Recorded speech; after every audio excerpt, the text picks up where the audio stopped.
Welcome, everybody, to the call. This is Dave Marchick. I'm the Dean of the Kogod School of Business, and we're thrilled to have an amazing panel of American University experts. And we put this together on Friday, not knowing that the news would get even more interesting. And we have around 500 participants from around the world who are alumni, faculty, staff, students, parents, friends, relatives. So thanks for joining. We are recording this session and it will be on YouTube later. So if you have to leave early or you want to send the call to some friends, it'll be on YouTube. It's hard to imagine a more important and interesting election than the one we're in right now. Typically, the summer is a very quiet period for an election. You have the conventions, but things don't pick up until the fall. But since Memorial Day, it's almost hard to imagine the pace and the intensity of news that we have faced. So we've had a former president who is a current candidate convicted on 34 felony counts. We've had a sitting president perform very poorly in a debate, raising questions about his viability after he became the nominee. We've had a Supreme Court decision that gave broad immunity to presidents for their official acts. Last weekend, we had an assassination attempt against a former president of the United States and a current candidate. And just yesterday, we had the candidate pick a former critic who's now a 39-year-old senator who at one point compared to his new boss to Hitler. So that's all happened in the last 2 months. Hard to digest and make sense of all this, but luckily we have 4 experts from American University who can explain everything we need to know and provide perfect clarity on what's happening and what will happen. So I'm interested in learning from them as well. We're trying to make this bipartisan, nonpartisan. We're not going to pick sides. We're not going to prognosticate. We're going to try to inform and educate. And each of the speakers has a long and impressive bio. You've seen them on the website or in the advertisement. So let me just give you 1 or 2 sentences on each in alphabetical order. So Valentina Bruno is an eminent and distinguished finance expert and economist at the Kogod School of Business. Her research is regularly relied upon at the Federal Reserve, the European Central Bank, the IMF, and other economic authorities around the world. She and her research have been featured on the cover of The Economist magazine. Amy Dacey runs the Sine Institute for Policy and Politics at American University. She formerly ran the Democratic National Committee. For purpose of today, she is one of the nation's leading authority on the rules governing nominations in the Democratic Party. So many people might think that reading these rules are boring. Amy loves them, and she's an expert, and she's going to explain all the rules and implications for how that might affect what happens between now and Election Day. Betsy Fisher Martin runs the Women in Politics Institute at American University. She's an Emmy Award winner, not for The Bear, but for her coverage at NBC News. The Bear one had 23 nominations, one of my wife's and my favorite shows. She was executive director of Meet the Press when Tim Russert was there, and it was the #1 show. And she's a beloved faculty member at AU. And Cynthia Miller-Idris is one of the country's leading scholars on the subject of polarization. We added her to this panel on Sunday, given what happened on Saturday with former President Trump. She runs the Polarization and Extremist Research Lab at American University's School of Public Affairs. And you've probably seen her on TV in the last few days because she's been on TV hourly, daily, nightly. And then also Dean Allison Jacknowitz, who is the Dean of the School of Public Affairs, is on, and she's going to handle the portion where we take your questions. I'm going to moderate some questions for 50-ish minutes, and then we will take your questions. If you have a question, there's a Q&A button on the Zoom. Just enter your question there, and Allison will go through them and tee them up for the panel. So let's start with Cynthia. So when we planned this panel last week, pretty much 100% of the focus was on Biden.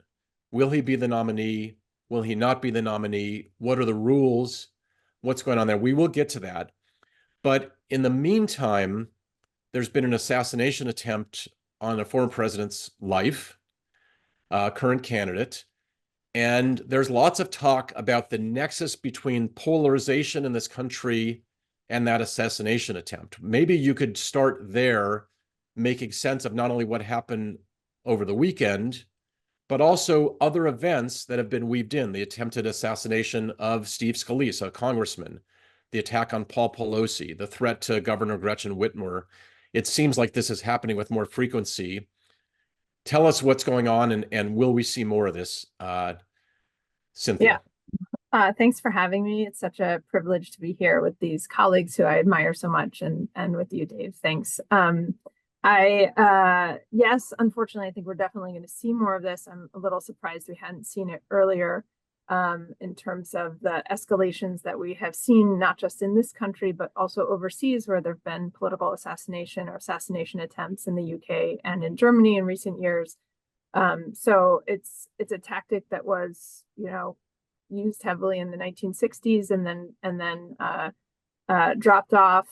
However, I do want to say that we still don't know the motive, and we may never know the motive for this particular actor. And the most recent actual assassination attempt against President Reagan in 1981, that guy, really wanted to impress Jodie Foster. So, you really have to remember that we may not get the motive here. At the same time, because of the political nature of it, and it is an assassination attempt, even if we don't end up knowing the ideology, we have to have a conversation about political violence, because one of the things that happens in events like this is that people's willingness to use violence and see violence as a solution ticks upward immediately after an event like this. And it already is very high. So some 20% of Americans already support the use of political violence. And in some cases, they think they may need to use it to save democracy, essentially.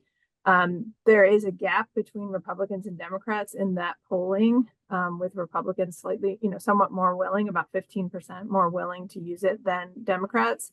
But the number's really high. And it gets much worse if you prompt people with a question that says, what if the other side used violence first? Then it goes up to, in the peer-reviewed data, 40%, but the June data that I just got in today from a colleague says 60%.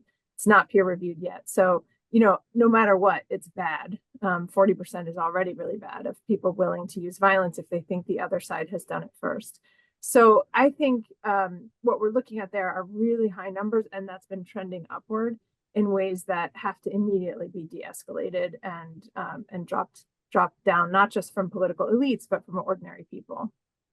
So there have been some calls by President Biden and others for lowering the temperature, getting back to kind of what is a normal level of disagreement, where, when Obama and Romney were running against each other, it wasn't going to be the end of the world if the other person won. Yeah. So do you think these calls for lowering the temperature and enhancing civil discourse will actually work? And is there room for optimism? There's good evidence that shows that when political leaders change their rhetoric and either use anti-violence, like really call for peaceful solutions, or just use more unifying language, that helps. It does lower the temperature. It does reduce people's willingness to support political violence. The question is, how much can you put the genie back in the bottle? Like, we've already really unleashed a lot with language of existential threats, with extremely hateful, divisive, and apocalyptic language. And I think we're at a heavily armed population. Ammunition sales spiked after Saturday's event. We're really seeing gun sales. We're really seeing, high risk type of situation. So, I'm optimistic by nature, but I think we have to be really vigilant. I would just say that most of the calls I've seen have been for elites to change their rhetoric. And one of the things I'm really trying to be clear about is that I think it's just as important to do this in your own communities. On my own social media feed, I, immediately after the attack, was seeing things from progressives who I respect saying, like, you reap what you sow, and kind of celebrating it. And I think that's a huge mistake. That kind of legitimation, it's really dangerous. And so I think we have to see that rejection of violence as a solution and the acknowledgement that no one deserves to be shot, no matter what you think of that person's political ideas. That has to be very clear. And I think that is likely to have a bigger impact on an individual who might become violent than what campaign trail speeches are saying. Got it. Okay, thank you. Let's turn to Betsy now. So a candidate for president of the United States, there was an assassination attempt.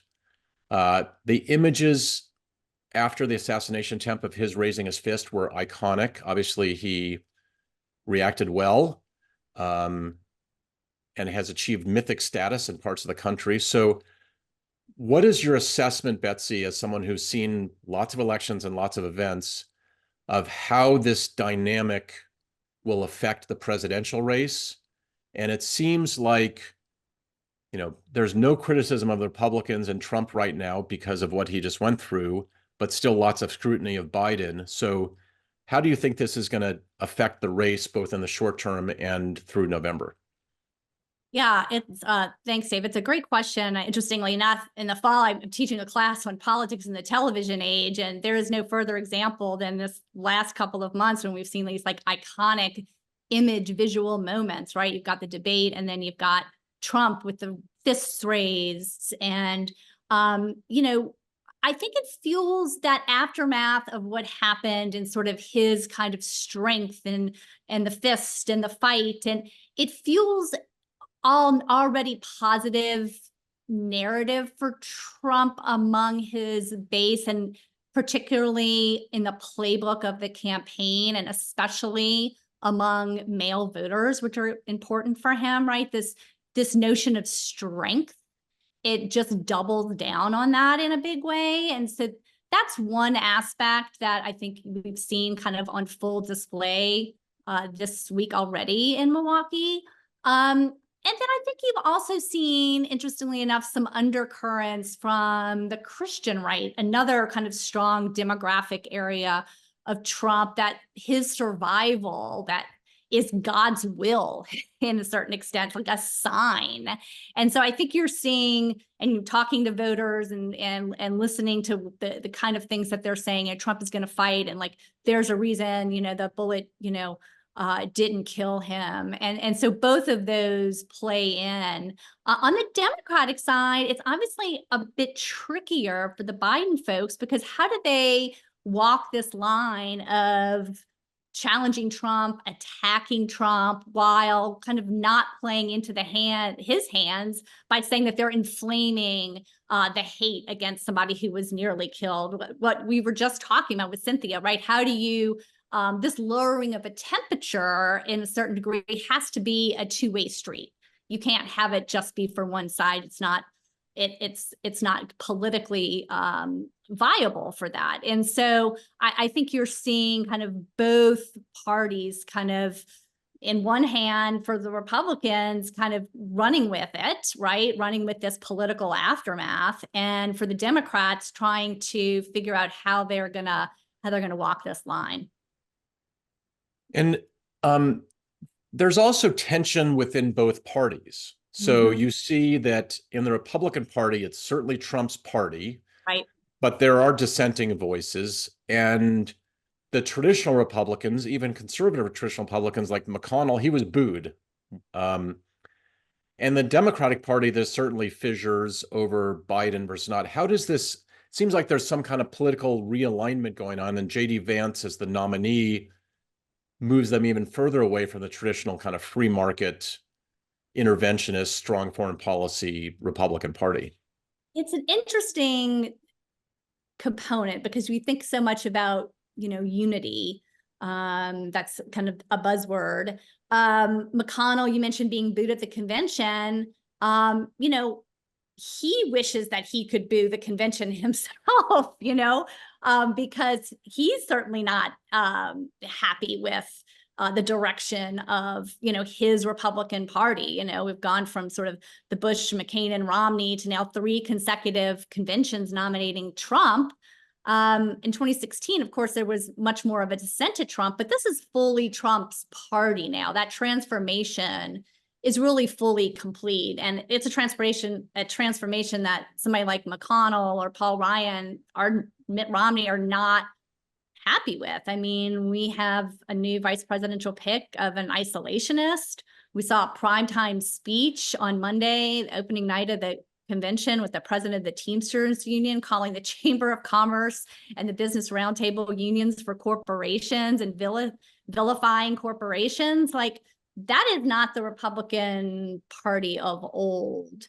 And so, you know, on the Democratic side as well, you know, we think about unity, but, you know, just when we think things are quieting down, we see, you know, today Adam Schiff has called for Biden to be replaced and not run again. And so, you know, there's dissent within that party as well being played out. I mean, I think, and we'll talk more about this, I know, but, you know, this, you know, integral 2-week window that we're in, if something is going to happen with Biden at the top of the ticket, it's going to have to be, you know, it's going to have to be in 2 weeks. And the Biden folks know, you know, the clock is ticking and the clock is on their side for this. But, you know, if Biden loses the White House and Democrats lose the Senate and even lose more ground in the House, there's going to be a very unhappy sort of "I told you so" caucus in the Democratic Party as well. And so unity issues really plaguing both political parties. So let's take that calendar item and pivot to Amy Dacey. So Amy, you've been inundated with press calls. I've seen you in the press a lot, and about the rules, but also about the calendar. So after the assassination attempt, there was kind of this narrative from the Democratic Party that, you know, this debate over whether Biden is going to stay in as the candidate, that's behind us. But, you know, it's only 4 or 5 days later, and now you're seeing it once again. So how does the calendar play into the process and the pressure of what's going to happen in the Democratic Party? I think Betsy touched on it, and the real reality is the calendar runs the process. I mean, as of today, we are 110 days away from a U.S. national election. We are 33 days from the Democratic convention. And even more importantly, we are around 66 days away from when the people are going to, you know, cast their first ballot. So when you think about those benchmarks, there's limited time to do a lot of things. And this is something we learn as, you know, early operatives, like time is something you can't get back. So in that short window that Betty mentioned, and there's certainly, you know, rumored talks about, are we going to do a roll call vote? The Democrats are going to do a roll call vote before the convention. So as you're kind of mapping this out, we're moving into this party phase of the process. This is not an electoral phase. This is not a legal phase. It's literally party business.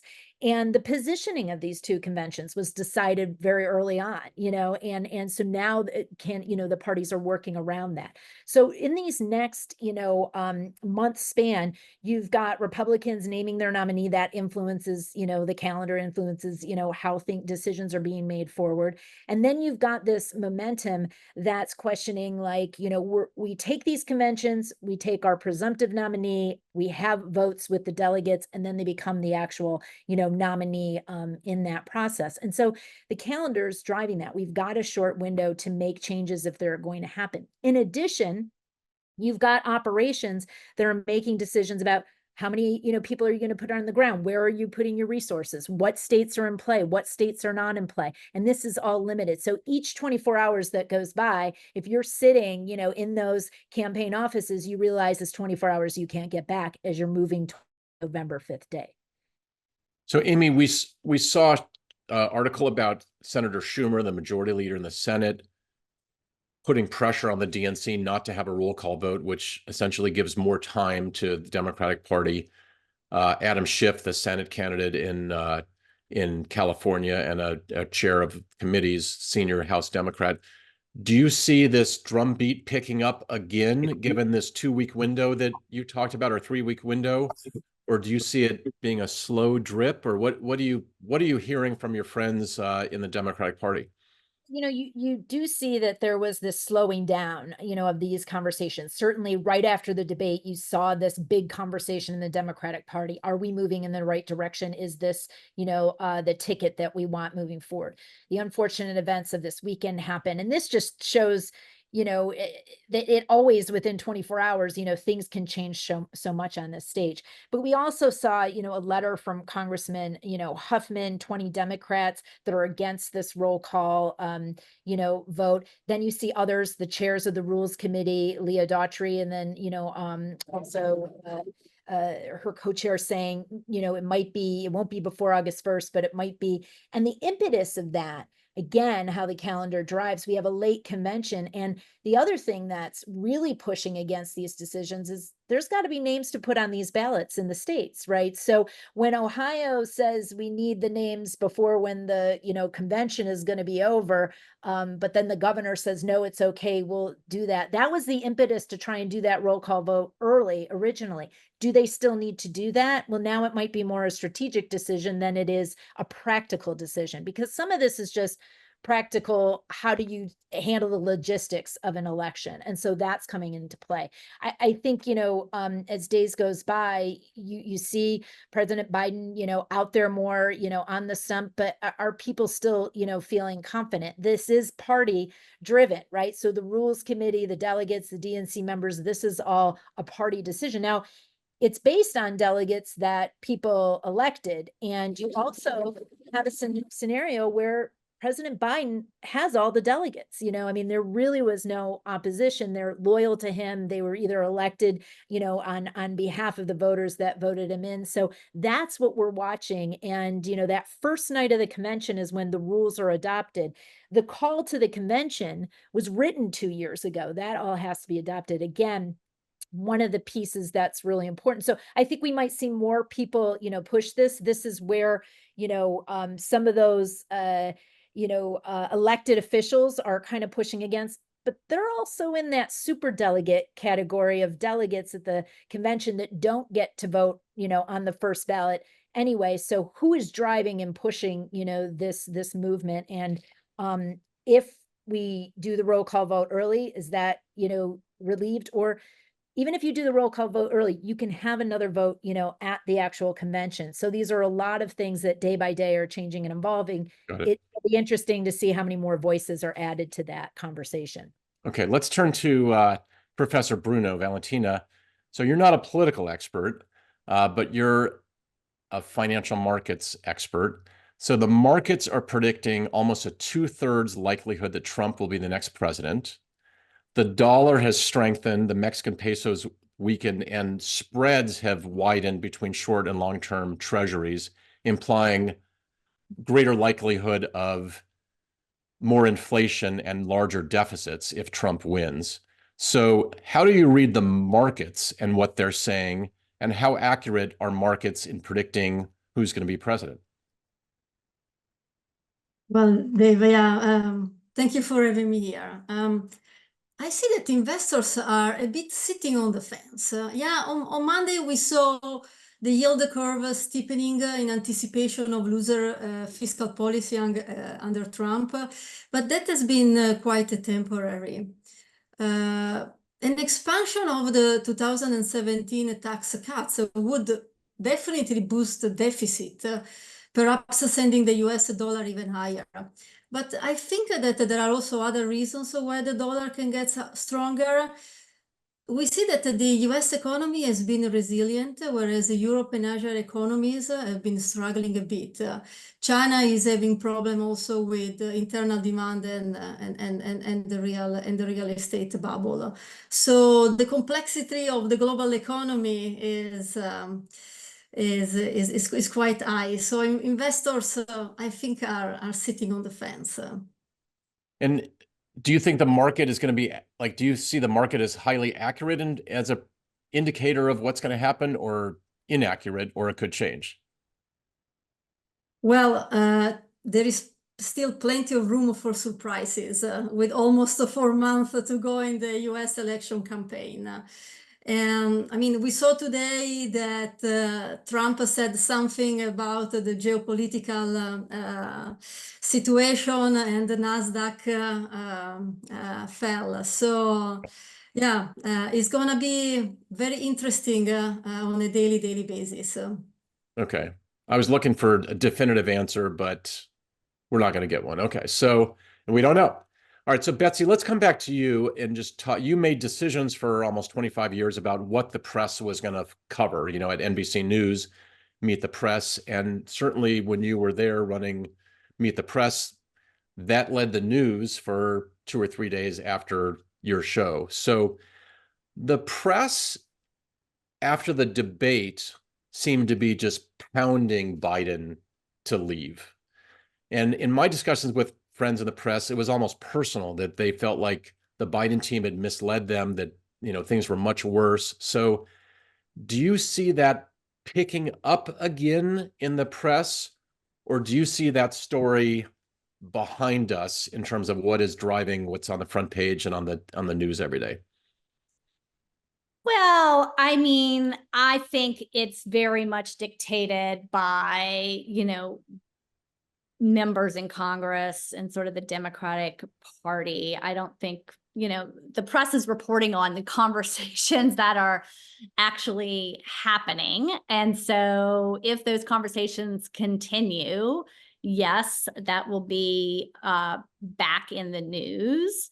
And if all of a sudden everybody is on board and decides to, you know, the proverbial Rumsfeld quote of going to war with the army you have, and decides to just stick it out, then, you know, we won't see as much of that kind of reporting going on. But, you know, the interesting thing to me will be, you know, the Democratic Party and what members, you know, even if they do decide to, you know, if Biden is clearly the go-ahead nominee, do they try to save themselves from the Titanic? You know, none of them want to be on a sinking ship if he is going to lose. Do we start to see you know, more conversations among Democrats about, you know, we're resigned to the fact that Trump is going to win?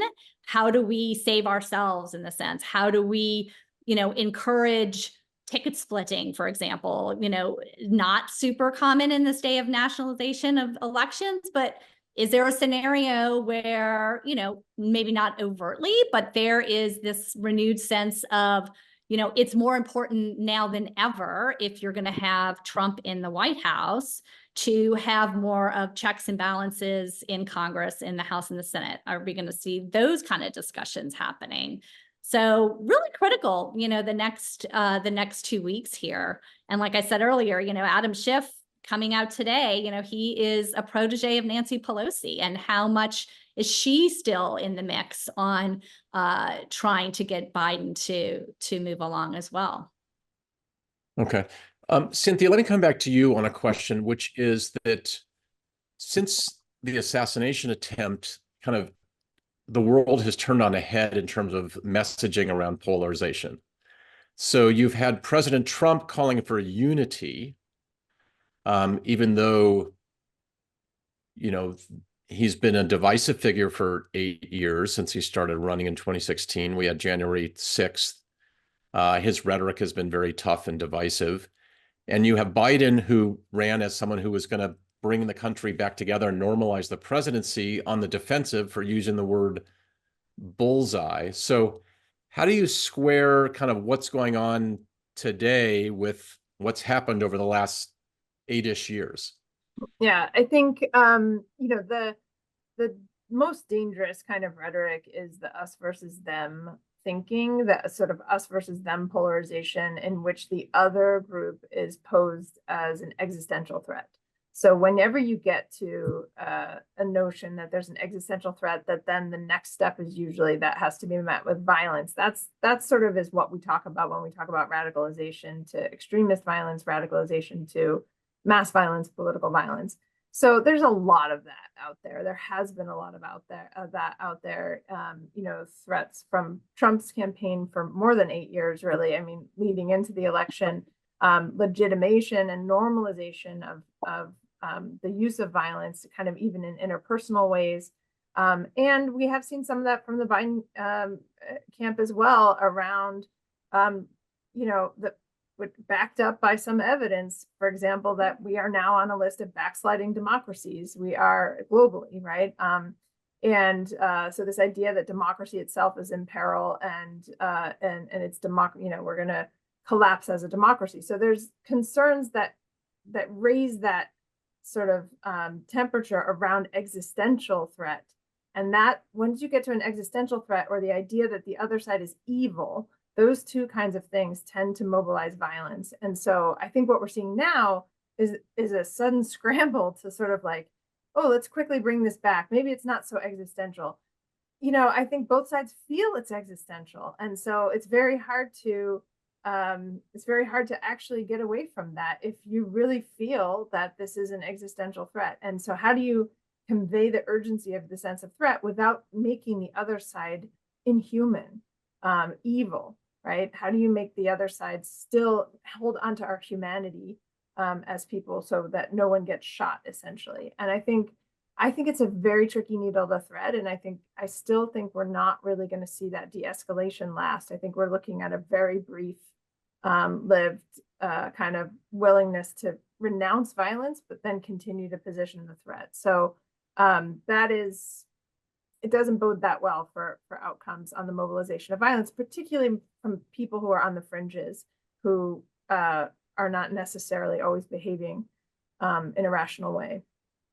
Okay. I'm looking for where to feel optimistic about what you just said, but okay. I do have a word of optimism. There's two things. One, there's really good evidence, which is what we do in the lab, that you can prevent people from being persuaded by that type of messaging. The trick is you have to do it before they already believe it. And so, kind of pre-bunking campaigns have great evidence that you can warn people about manipulative messaging that might persuade them to take up violence as a solution. And it's super effective. People reject the propaganda, they reject the conspiracy theories, and they change their behavioral intent. That's great news. The problem is, that works for the 80% of people who don't already support political violence, but the 20% who do, that doesn't work. It does not work to change people's minds. There you have to do a kind of therapeutic intervention. And what we know about that, what works, is actually bringing people together across dividing lines in ways that build trust, that it reestablish a sense of humanity across the other side. So we've seen this around abortion, for example, in ways that have really reduced attacks on clinics, and that create some kind of long-term collaborative goal across divides, so that people do not resort to violence because they see the other side as human. And those things work really well.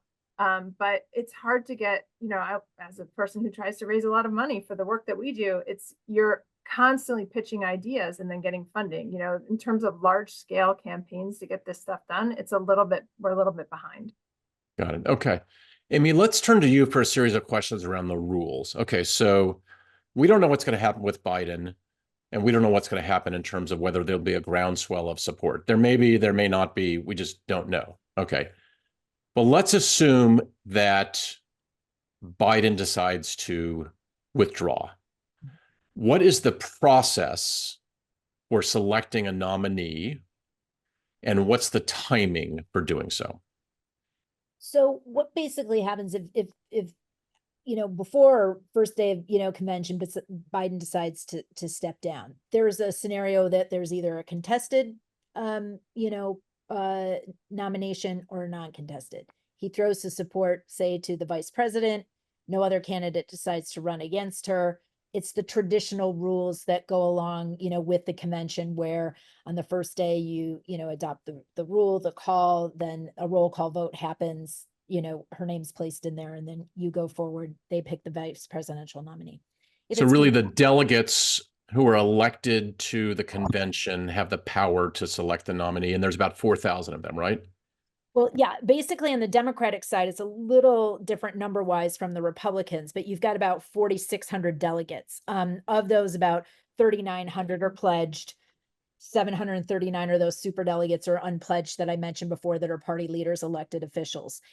Biden right now has 3,896, I guess, delegates. So what happens is that would be the transition. Then they get to vote on that candidate. Now, if it's contested, if more than one person puts their name in, you almost have a mini primary. You'd have these candidates, you'd see them going to different delegations and trying to garner support, probably to the larger states like a California, Texas, because they're more delegate rich.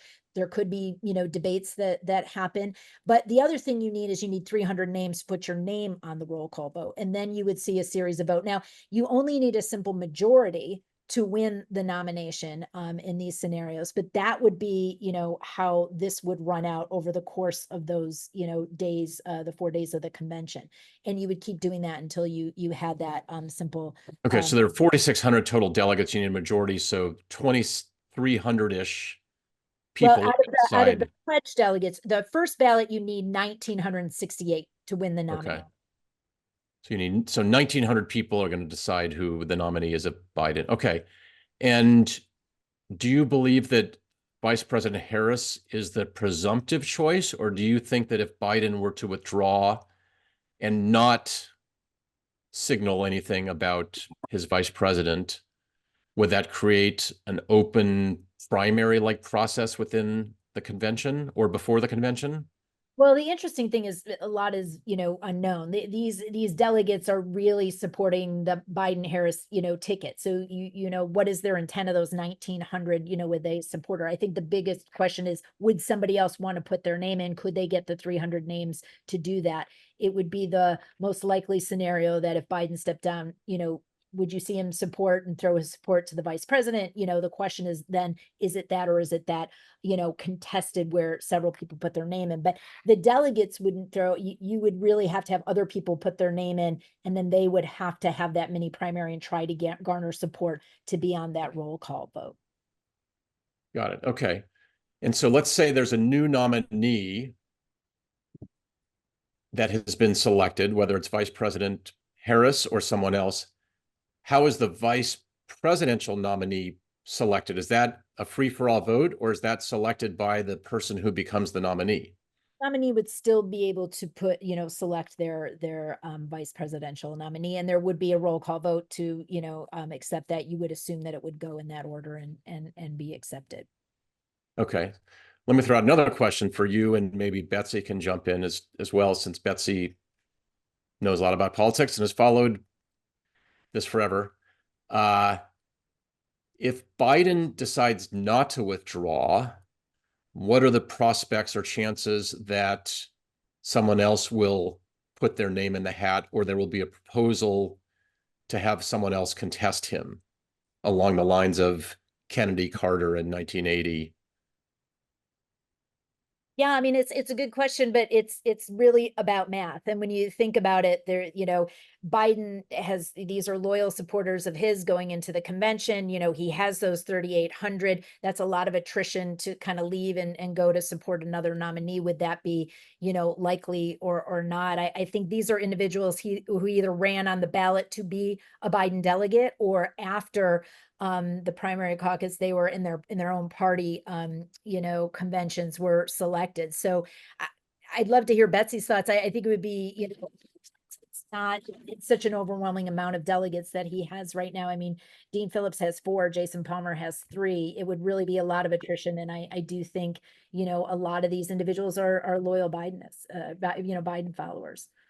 Yeah, I mean, to extend my sinking ship metaphor, I feel like this ship has already sailed, right? In many cases. I mean, the notion of, challenging him at a convention, I just, I don't see that could happen. But one of my questions for Amy and her rule book is, what happens if, Biden is renominated, the convention comes and goes, and then for some reason in September, Biden has a health issue, something happens, and he decides, voluntary or involuntarily, that he needs to leave the ticket. What happens at that point?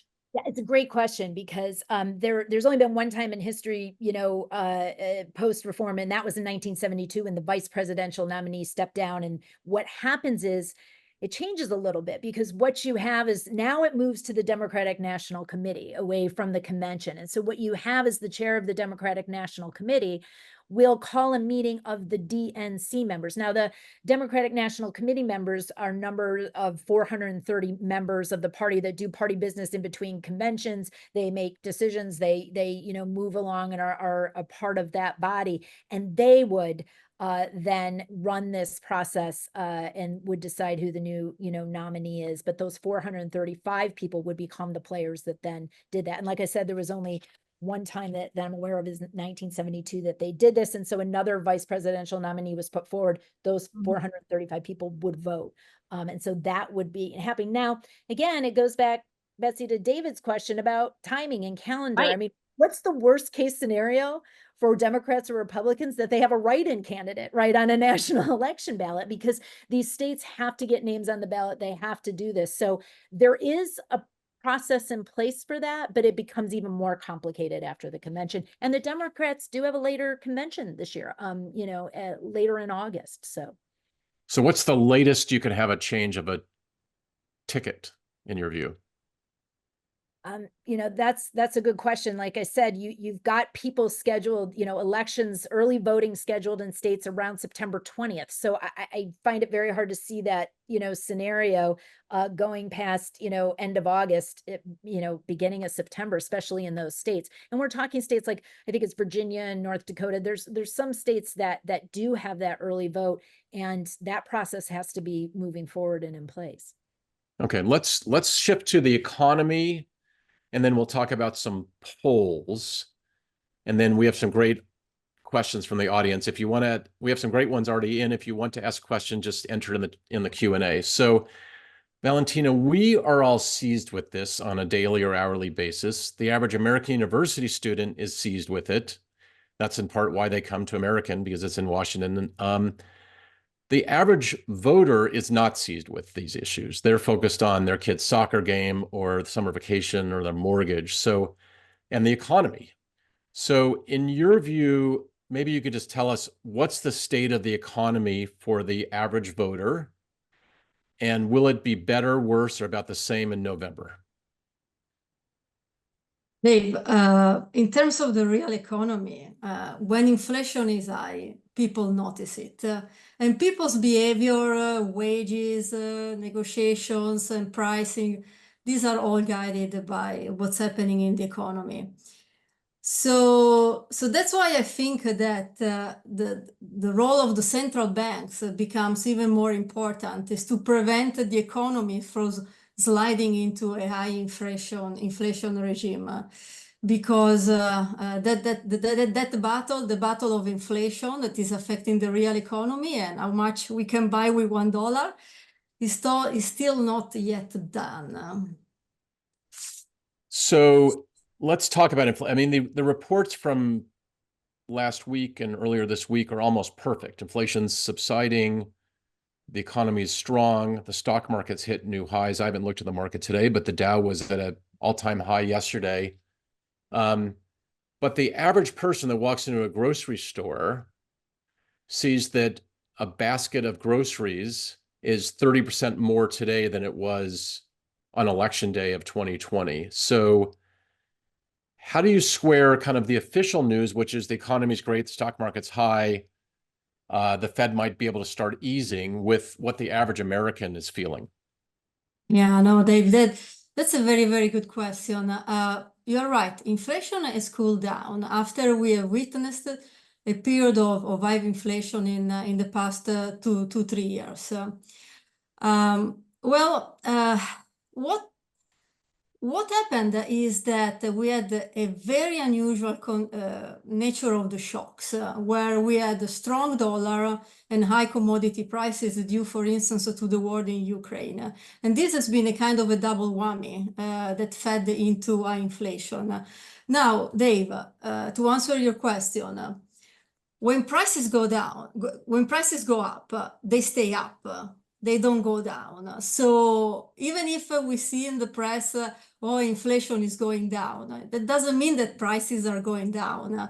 It's the rate at which prices are going up that is slowing down.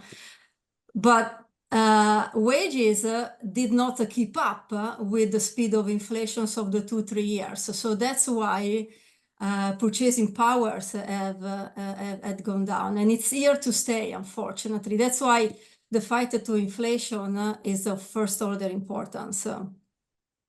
Got it. Okay. And Do you feel like the economy is going to be stable for the next 4 months? Better, worse? Do you have any view that you want to offer? Well, the latest data are encouraging, okay, and but we also saw some worrying surprises, especially in Australia, Canada, even in the Euro area.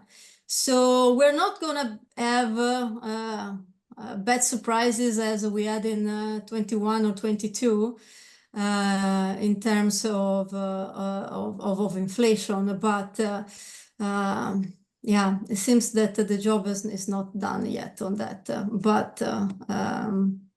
Okay. Yeah, this is what the Fed is monitoring. I know it's a data-driven exercise.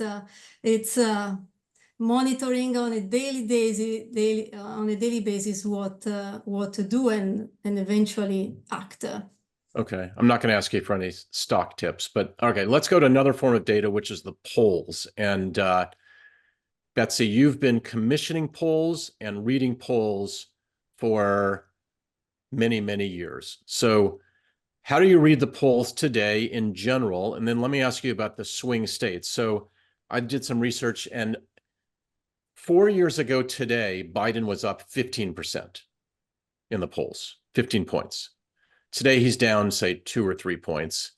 But in the swing states, it really looks like he's way behind in Arizona and Nevada. Same with North Carolina. And he's even behind in some of the so-called blue wall states. So what's your reading of the polls? And is it possible for Biden to make up the deficits? The math is really hard right now for Biden. I mean, in 2020, that race, yes, he won by 74 electoral votes, Biden did, but that was a race that was really won at the margins in some of these swing states, the states that you mentioned. For example, just 45,000 votes in Georgia, Arizona, and Wisconsin separated Biden and Trump from a tie in the Electoral College. Okay, so very tight margin. Now, if Biden is able to shift some of those states 1, 2, 3 points and win in places like Arizona, Georgia, Michigan, Nevada, Pennsylvania, Wisconsin, I mean, there's your path right there for him, and he doesn't have to win them all. He can basically focus on Pennsylvania, and Georgia is already pretty solidly in Trump's favor. And so the path for Trump is a much easier path right now looking at the polls. For Biden there would have to be just a major switch in the polls that we're seeing right now. And I think, even when we, think about gender and the role of the gender gap, we could be looking at the biggest gender gap ever here in this election. And, men, going overwhelmingly for Trump, and, Biden continuing to win women. But, the larger his margin is among men, the greater his numbers are going to be. And so my point here is just that, 2020, when you look at the number of electoral votes that he won, looks like he, had a clear victory, but that victory was because he won some of those key states by a very small amount. Right. Let me just ask you a follow-up on that. And then, Amy, you've run campaigns, so feel free to jump in on this as well. So let's take Wisconsin, where the Republican convention is. I looked at the data. So Biden won Wisconsin by 20,000 votes. Trump won Wisconsin over Secretary Clinton by 20,000 votes. And it actually wasn't that many people switched votes. It was that different people voted. So Biden got more votes in a higher Black turnout in Milwaukee than Secretary Clinton did. And when Trump beat Secretary Clinton, he had a higher percentage of rural votes. So how does what's happening in the election affect turnout? And Amy, you've been active in the Democratic Party. Like, what can the Democratic Party do to affect turnout to change these small margins in a couple of the swing states? Yeah, I mean, the biggest cliche ever in politics is, right, it's all about turnout, but it is all about turnout. And it's hard to, and Amy can speak to this as well, what Biden is lacking right now for obvious reasons is that sort of enthusiasm. And when you don't have that, and when you have, members of his own party openly saying they don't think he is fit to serve another 4 years, that's a problem. And so how does Biden mobilize the base? Now, in the past, and they will certainly try this in the future, Trump is the biggest motivator of Democratic turnout. And, the abortion issue is as well. Are those two things enough? We'll see. But I'm sure Amy has some other insights as well on that. Yeah, no, I totally agree with you, Betsy, on that. Two thoughts on this that I think is something important to put in the conversation, especially around polling, is what will this third party potential, if third party candidates get on the ballot?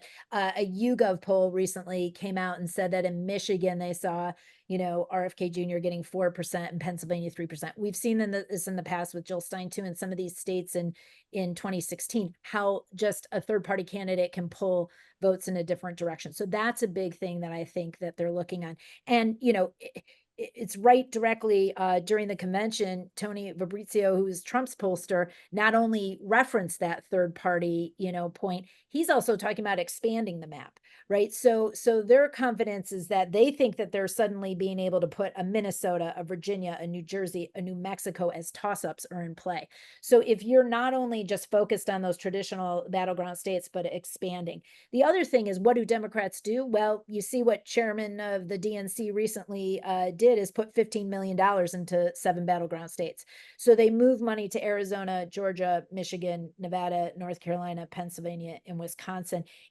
They said it was one of the largest investments, ever at this stage in the campaign. Seems like it's necessary, especially when you're seeing these polling, information, but they have to get to these voters early. They have to build up enthusiasm. And like we've pointed out before, people aren't just voting on November 5th. People are making decisions and are able to vote before November 5th. So these are a lot of things that are going to be in play too in the next, month or couple months that you'll see.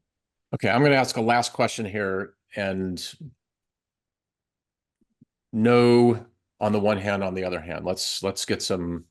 Okay, so let's start with Amy and Betsy. So the day after the election, who's going to be president of the United States? Your prediction. Right. A tough one. Go ahead, Amy. You go, Betsy. You predict. I want to hear yours first. My prediction is Trump right now. I just think, given the polls and the map, they are very much in the driver's seat, and it's very hard to run a campaign when you're trying to play catch up.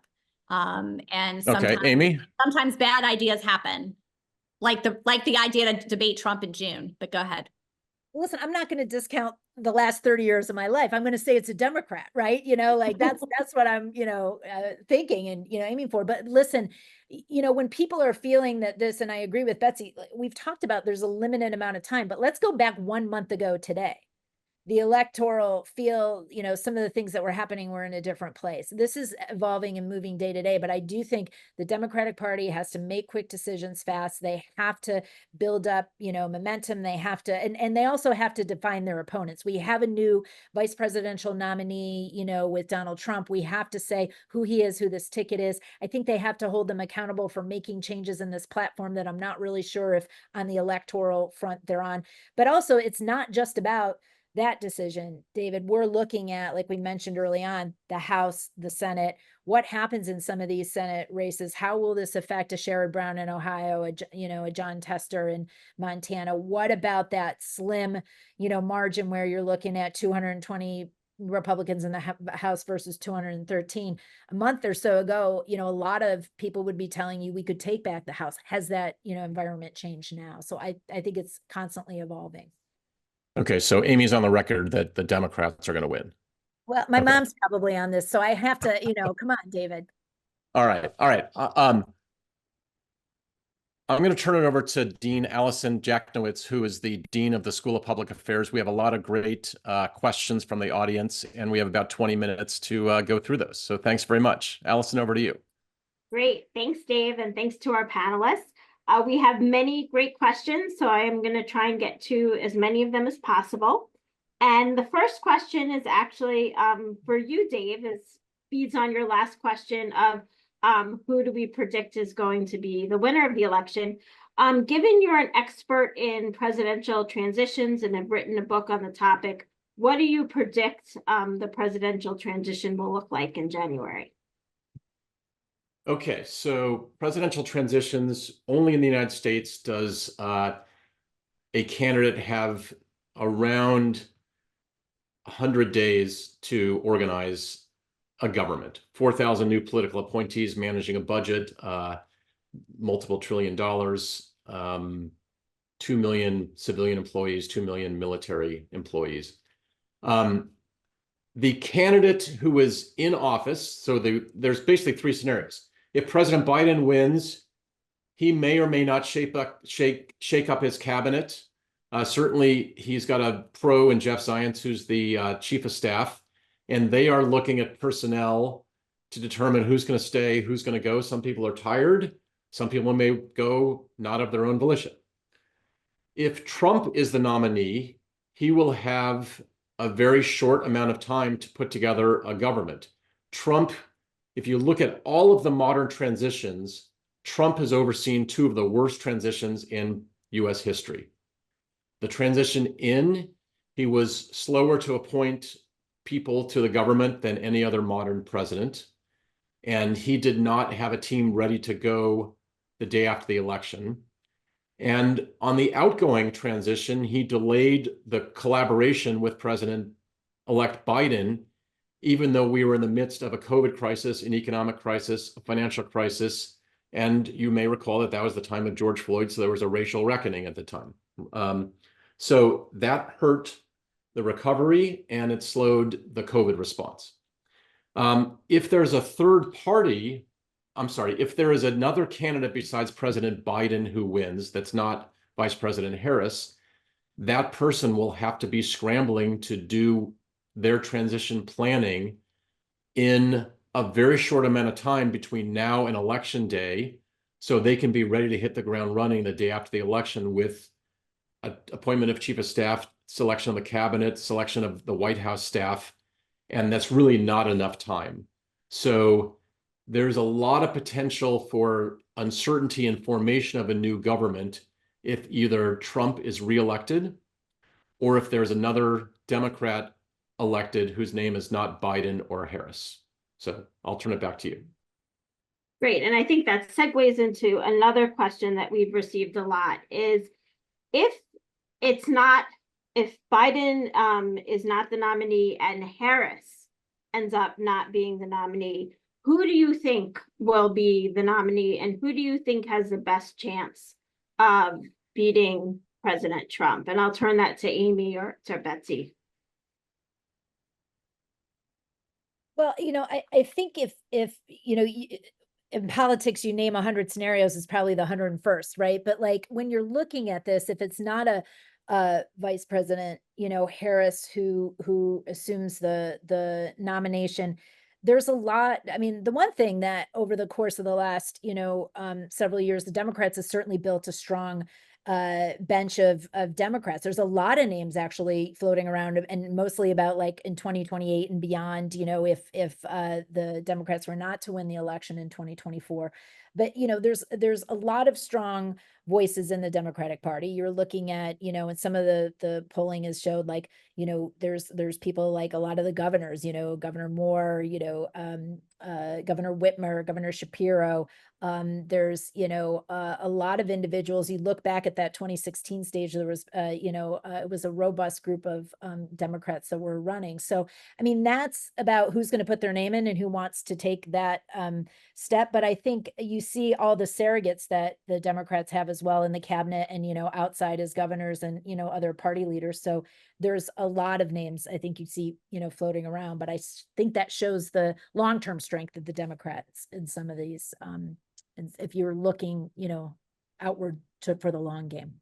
Yeah, and the key two words there are long-term, because any of these, candidates, these, strong bench that Amy referred to, the Whitmers, the Moore, Shapiro, all of these folks, they're young, like they have a political future ahead of them. So they are playing that long game when they're thinking about this. Like it would be a tall order, a very tall order to come in on the white horse and win this election, money aside, right? Given the calendar and the time. And why would it be worth one of those, future stars? Why would it be worth it for them to do that when they're betting, like, they won't openly say this, but, they're looking at, okay, let's say Biden loses, Trump has this next term, then he's done. And then we've got a wide open field. And so the motivation for any of them to step forward, I just don't think makes any sense for them at this point, when they have, a much better shot for a 2028 run themselves.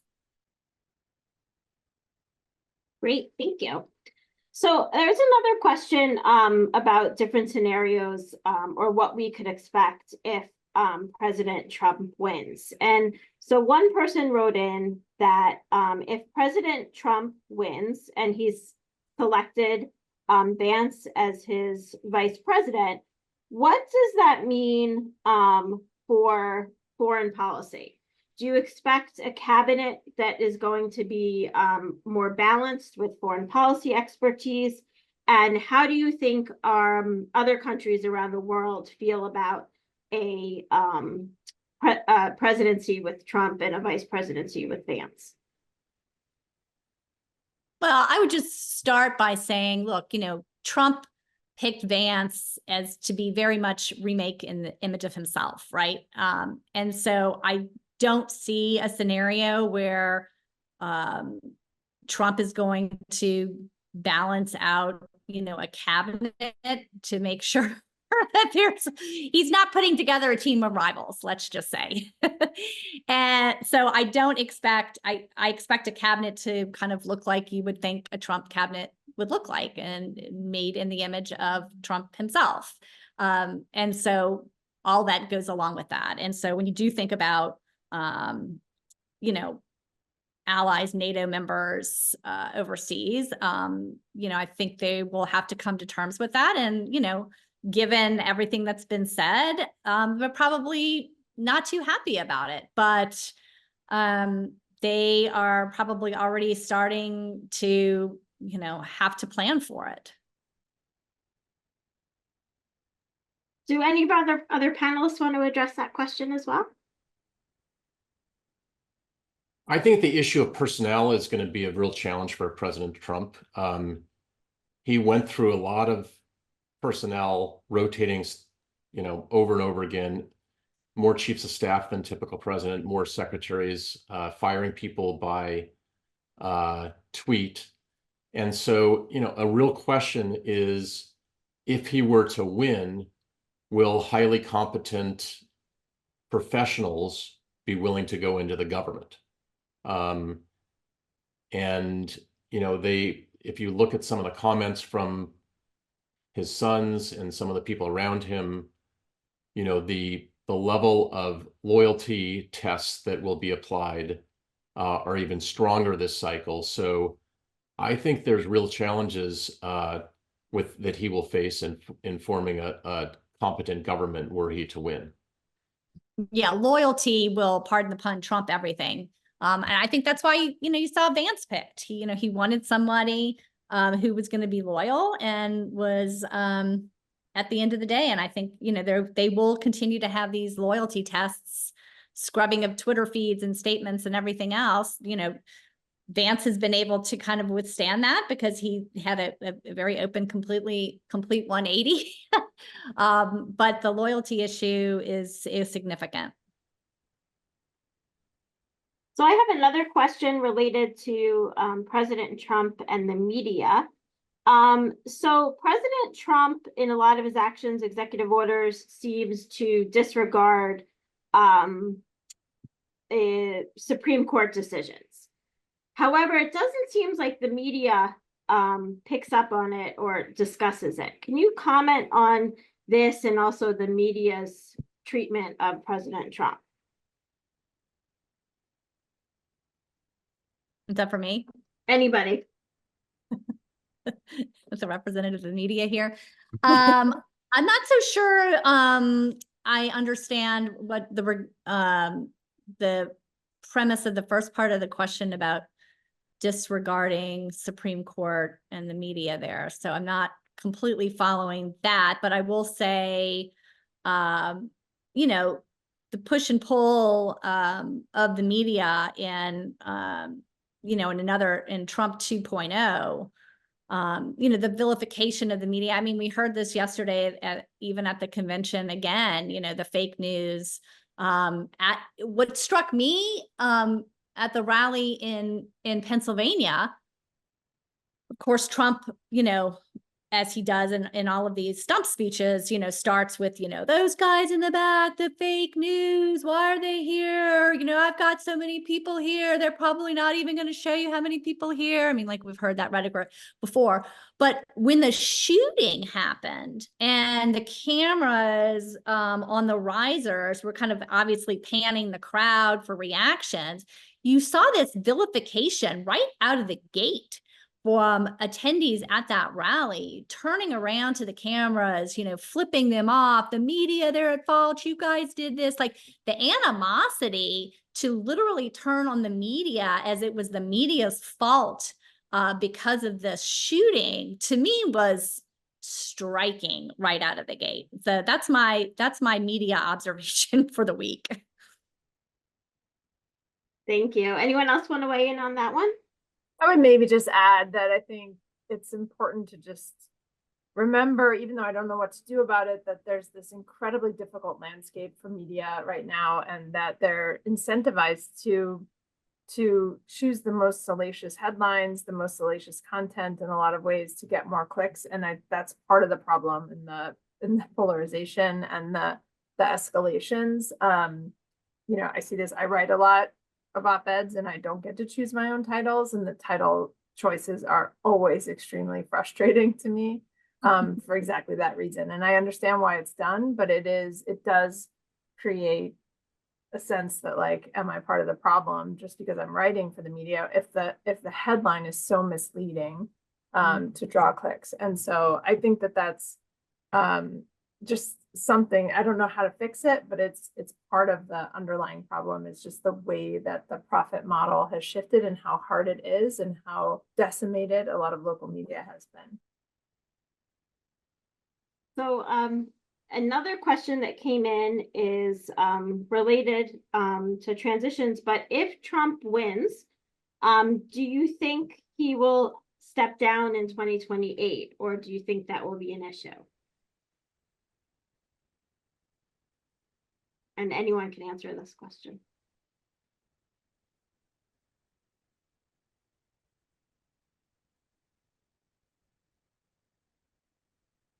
You mean, if he wins this cycle, will he run again in 2028? Is that the Or question? will he, not step He can't down? run again, so will he leave? Will he refuse to transition? I think the question is. Wow. I try not to get inside his head and process this. I mean, I do think that there's, you know, systems in place to try and make that. I wish Dave was still with us, because that's who I turn to for this question for sure. All right, so I'm going to end on a one question about optimism. Thank you. Somebody wrote, can the panelists talk about what do we have to be optimistic about with this election? given everything that's going on. So I'd like to ask each panelist to answer that question. And Cynthia, since you've been thinking about optimism, do you want to start? Yeah, sure. I mean, I am an optimist by nature, which always surprises people, given the work that I do. But I do think it's because I work on the prevention side, and we've got really great evidence that you can prevent it. And so I think I'm optimistic about the work we do in our lab with schools, with teachers, with parents across both parties who are really concerned about what their kids are exposed to online. The willingness of sort of ordinary people to step up and get informed about propaganda, conspiracy theories, harmful online content is sort of unending. It's a deep, deep well, and I'm really optimistic about that. I'm not optimistic necessarily about politics itself, but I'm optimistic about what communities want. Great, thank you. Valentina? I echo to some extent Cynthia. We're going to write a lot of papers. Our research will have a boost in productivity. Thank you. Amy? Yeah, I mean, I think I'm optimistic because, you know, we begin every election cycle with saying this is the most important election of our lifetime. And it is because that's the truth. And the 2026 cycle, the 2028 will be equally, you know, important for a lot of reasons. But I'm optimistic because I do believe in this system. I do believe that, you know, people will participate. This representative, you know, democracy that we have has survived a lot of tests and will move on. I also am optimistic because I have to give a shout out to, there are people who get up every single day and they work on campaigns and they volunteer on campaigns and they get up and they report the news and they do, you know, all of these things because it is this important. And there's a lot of people counting on us to elect leaders who will make good decisions for them every day. So I'm optimistic that, you know, we just have to keep being a part of that and participating in that if we want to keep it. And so I am optimistic that we will have people, you know, get involved in the system and do that. I think this is a long road. I think it's a very difficult time. I also think we've been through difficult times before as well. Thank you. Betsy? I guess I'm optimistic. We had so many people like tune in to learn more and to engage in the process. And I think sometimes, you know, even when things are volatile, turbulent, you know, the willingness for people to take some time out and educate themselves and, you know, try to gather information as best they can. I'm optimistic about that. And I'm optimistic about our students at American University who, again, are following this election very, very closely. I feel like that engagement is up. So many students that interact with our Women in Politics Institute, that interact with the Sign Institute, and want to participate and want to learn. So that's, I think, always when you think of optimism, it's great to look at our students for that as well. Wonderful. Well, it's great to end our panel on this note. Wait a minute, Allison, you have to answer that too. That's not fair. I similarly am optimistic, like Betsy, that so many people are engaged and tuning in and thinking about the issues. So that gives me optimism. So thank you all for joining us today. I would like to thank our wonderful panelists for their time today and sharing their insights. And please stay tuned to your social media for more upcoming events on the elections. It will definitely be an interesting time. Thank you, everyone.